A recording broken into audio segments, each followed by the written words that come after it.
What is there to do in Malawi? Or what are the things that you are going to do when you relocate to Malawi? What type of business are you going to do when you move back to Malawi? That's a good question. Welcome. It's nice to see you here. Please don't forget to subscribe. Join me on this amazing journey that I'm doing. I'm just documenting a series.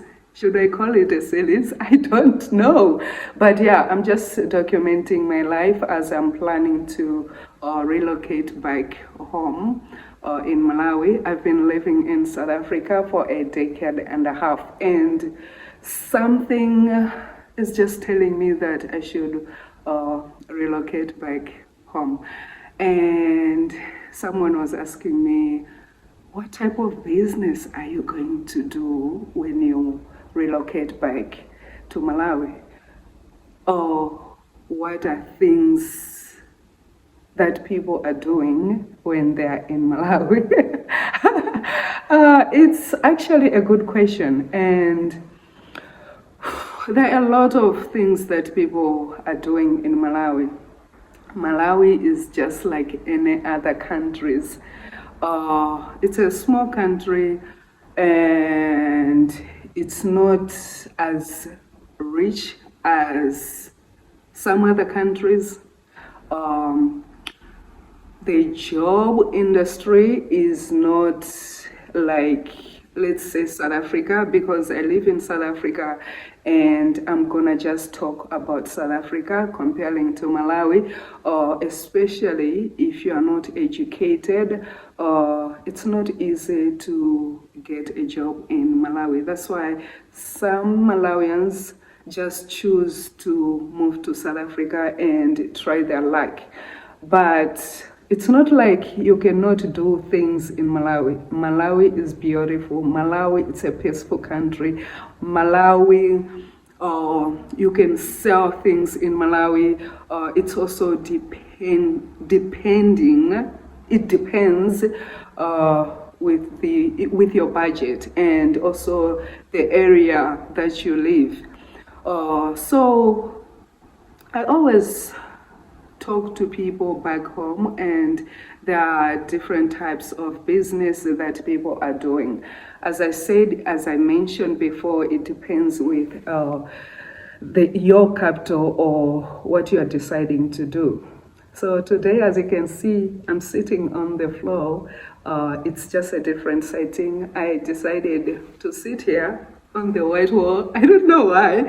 I just felt like, okay, on that brown wall that I normally do my videos on, the light is so good, but then I had to like sit on the high chair, and sometimes it like goes down, and it makes me feel uncomfortable.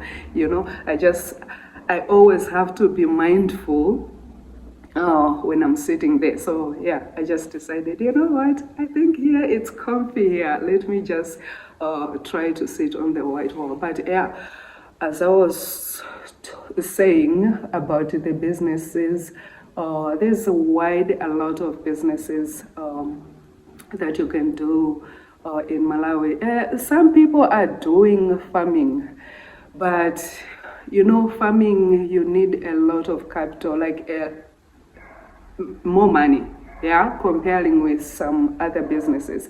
One thing that I know for sure, and let me just say that if you are planning to relocate back home, you know that you are now unemployable. As for me, I cannot lie to myself that, okay, I'm gonna move back to Malawi and start looking for work.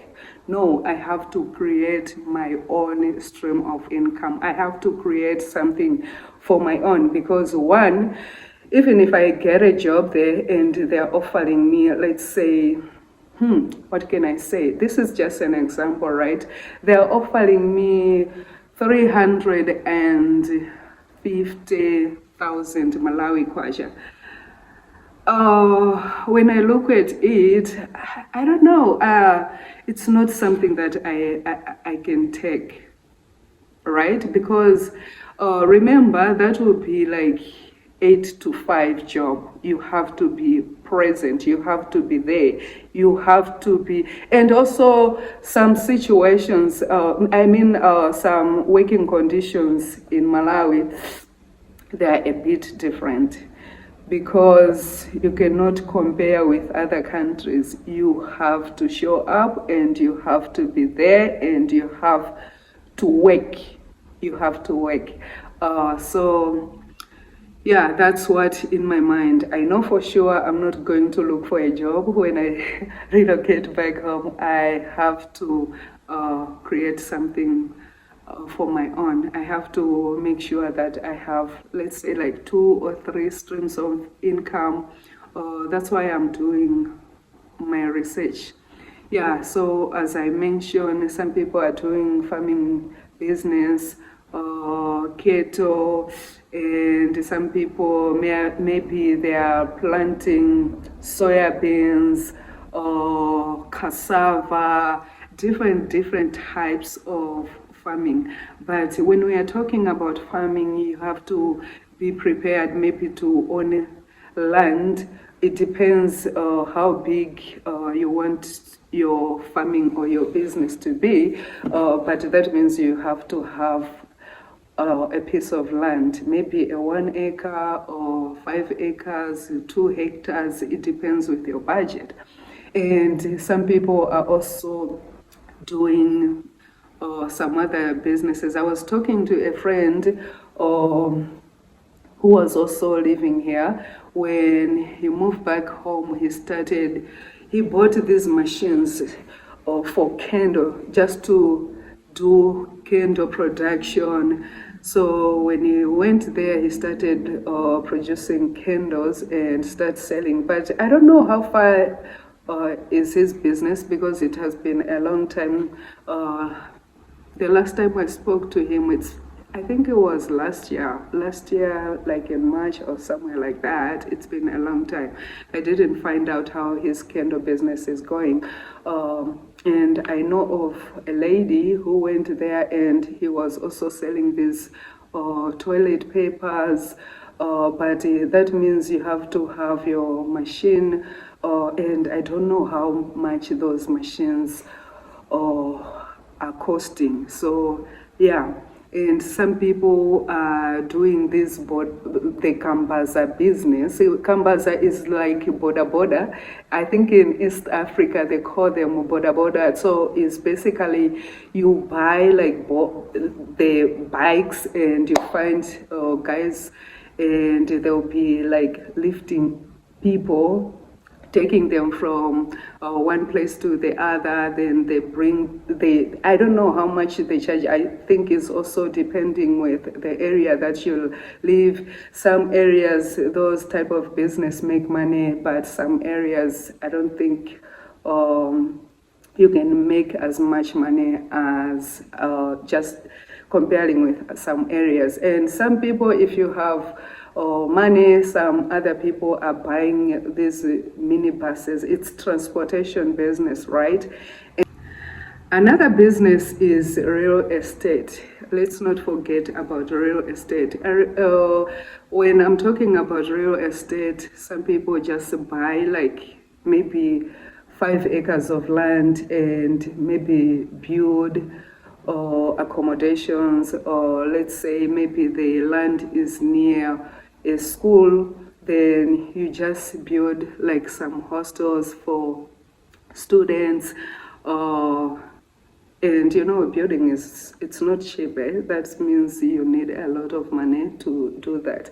But I have a friend of mine who managed to secure land near the main road somewhere, and there's like it's a busy place. There's like a market and things like that. So what she did, she just managed to build like 5 shops, and people are renting those shops, And you know the goodness of owning shops, but it also depends how big is the shop and the area that you build your shops.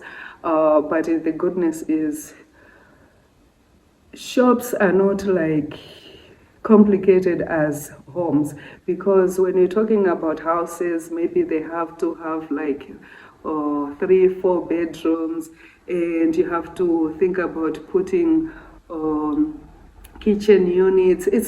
I think houses take a lot of money, but when it comes to paying, people don't pay as much as comparing with like shops, because the shops is just like building the walls and maybe putting a ceiling, a sink, a bathroom somewhere, and yeah, some shelves. Some shops you just build the walls, and when the tenants come, they put their shelves on their own, the way they like it to be. Yeah, so there's a lot of businesses. You can sell as little as just tomatoes. You can open a food business. You can buy machines and maybe sew curtains if you are in the city and maybe it's busy. There are some high areas that people are looking for these decent upper class curtains. You can just create your own clientele and sell those curtains. Some people are just doing decorations. Yeah, you buy this deco thing, or maybe let me just say people are building houses and you just decorate the interior of those homes. So yeah, it just depends with how much money you have. How much money you have. You can even, if you have enough money to go to China and buy things from there and import them to Malawi. I know that the customs also, they charge quite a lot of money, but if you're prepared, you can also do that in business, to go to China, buy towels or building equipments and different types of things, and yeah, open a shop and start selling or supplying. Yeah, so it's not like there's nothing to do in Malawi. There's a lot of things to do in Malawi. I was also talking to a friend of mine who, she was doing hair here in Joburg, but she was also working as a care assistant. Then weekends she'll be doing hair. See, she moved back home and she opened 3 salons, and yeah, things were working. And she used also to buy these bells, like a 50 kg bell of hair pieces, and just sell those hair pieces. And yeah, things are working for her. But as I said, you don't have to rely on one thing. Make sure maybe you have like 2, 3, 4 businesses if you can afford, so that if one fails, then you rely on the other, or the others. Yeah, so don't just put your coins, your money in one basket. Yeah, so you have to split your money. If you are doing maybe farming, try also to do something else. If you are maybe buying land and selling land, I know the real estate business, it's not as easy as just selling tomato. You buy land maybe this year and you might sell it maybe in like 3 months or 6 months time, or maybe another year. That means what are you gonna eat like in the following months? So you have to have something else, or you have 2 or 3 things that you can rely on. So yeah, we are still doing research and we'll see how it goes. Thank you for being here. I'll see you in the next video. Don't forget to subscribe. Join me on this journey. All right, take care.